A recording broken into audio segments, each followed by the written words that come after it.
Hey guys, today we're going to talk about the ultimate hair loss prevention protocol. And to start off, we're just going to talk about how hair loss actually works, because I don't really hear people talk about how it actually works, and most people don't know. You have androgens such as testosterone and DHT, and maybe other ones if you're on other anabolic steroids. These bind to androgen receptors in the scalp. Now, most people know these too, but they really think it ends there. They don't think there's anything you can do once the AR binding happens. They think that pretty much just kills the hair follicle instantly. But we have AR binding upregulating TGF beta 1 and DKK 1 and SFRP 1. So these are going to be the three main mechanisms downstream that actually cause the hair loss. The AR binding is only a means to the end of this happening. So TGF beta 1 causes fibrosis that slowly suffocates the hair follicle, and then DKK 1 and SFRP 1 inhibit growth pathways. So basically what happens is your growth pathways get stolen, the receptors they hit get antagonized, and your hair follicles start drowning in scar tissue, which further disables them from receiving these growth pathways. Result, hair follicle miniaturization. So we'll go through step by step on how we attack this from the top of the cascade all the way to the bottom.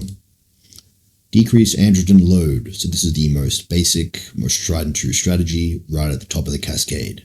Starting very upstream. 5-AR inhibitors, finasteride and dutasteride. So we want to decrease conversion of test into DHT, because DHT is obviously more androgenic. Ketoconazole shampoo is a weak option to do this topically. Inhibits 5-AR. You can apply this 2 to 3 times per week. Then we have rosemary oil. It also has some other properties, but the main one in this case is inhibiting 5-AR in the scalp topically. You can apply this 3 to 4 times per week. And next up, we have blocking the actual androgen receptors. So how do we stop the androgens from binding to the androgen receptors? The best option here is RU58841. So this is a topical anti-androgen. In practice, there don't seem to be systemic issues, and this works when applied once daily. Now we have the downstream effects of TGF beta 1, SFRP 1, and DKK 1. So how do we solve these? So the best option here is topical GHKCU. So topical GHKCU is very strong at inhibiting TGF beta 1. So that is going to stop the formation of fibrosis on the hair follicle that will eventually suffocate it from really receiving any nutrients. Then we have angiotensin receptor blockers such as tomasertin, losartan. This inhibits DKK 1 from binding to angiotensin 1. So this is definitely a nice, small thing to add on top. You should probably be taking a beta blocker in a lot of cases anyway. It has a lot of good benefits. And then we have an experimental thing, WAY 316606. This inhibits SFRP1. It's experimental. Good luck getting your hands on it, but it could be helpful in the future. We'll see how things go here. Now, upregulate growth pathways. So first off, we have minoxidil. Upregulates vascular endothelial growth factor, Wnt and beta-catenin, prostaglandin E2, prostaglandin I2. So this is an overall way of pretty much hitting almost every single hair-related growth pathway. And I remember More Plates, More Dates years ago saying that minoxidil essentially covers up hair loss rather than treating it directly by somehow, what did he say, like improving density artificially despite hair loss still occurring. Now, I don't even see how that makes any sense, because you only have one type of hair follicle. Like how are you going to lose hair and gain density? So what he failed to understand, and same with microneedling, hits a lot of different growth pathways.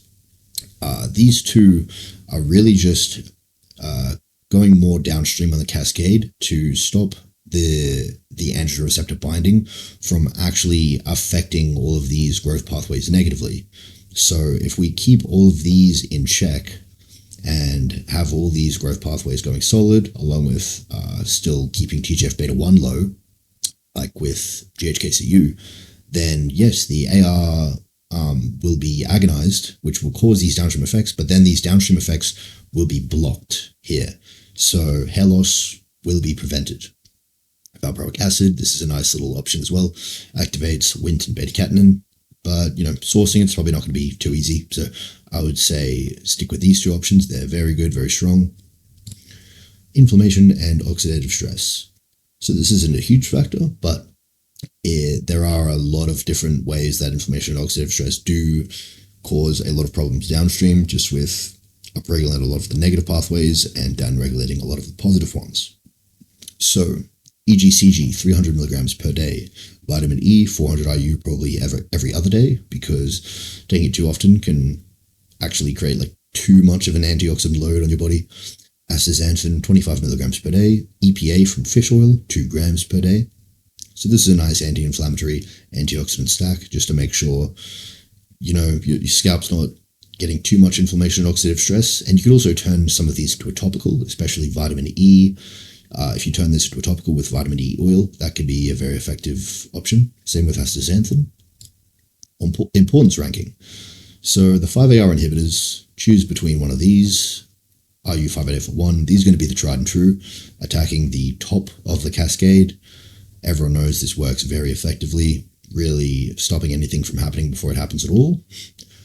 Then we have GHKCU in top of A tier. I think this is going to be right after here, because TGF-beta1 is going to be probably the most important negative mechanism we have. It's probably more important than the other ones that are blocking growth pathways. We really don't want fibrosis on the hair follicle. So GHKCU is going to be a great option here. And then we have minoxidil microneedling. These are the most potent for upregulating tons of different growth pathways very robustly. So these are great options to have in here. Then B tier, ketoconazole, resveratrol. These are weak 5-AR inhibitors in the scalp. They're nice if you don't want as nuclear of the options up here, or if you have trouble sourcing these or whatnot. But yeah, just B tier, they're okay. Then C tier, we have valproic acid, angiotensin receptor blockers, anti-inflammatory antioxidants. These will help, but they won't be the main drivers. No one's really claiming that you could put some vitamin E oil on your scalp and not go bald on a gram of tren. No one's really claiming that. That'd be ridiculous. So yeah, these are nice adjuncts, but don't rely on them. Now, yeah, use as many things from here as you'd like. Definitely, obviously, stay towards the top of the rankings if you're going to be not taking too many things, if you're not really that invested in it. But yeah. Anyway, yeah, I hope that was helpful. This is the transformation I've had over the past 5 to 6 years based on all my knowledge, not just in hair loss. And if you want a transformation like this, then it's actually very possible for you.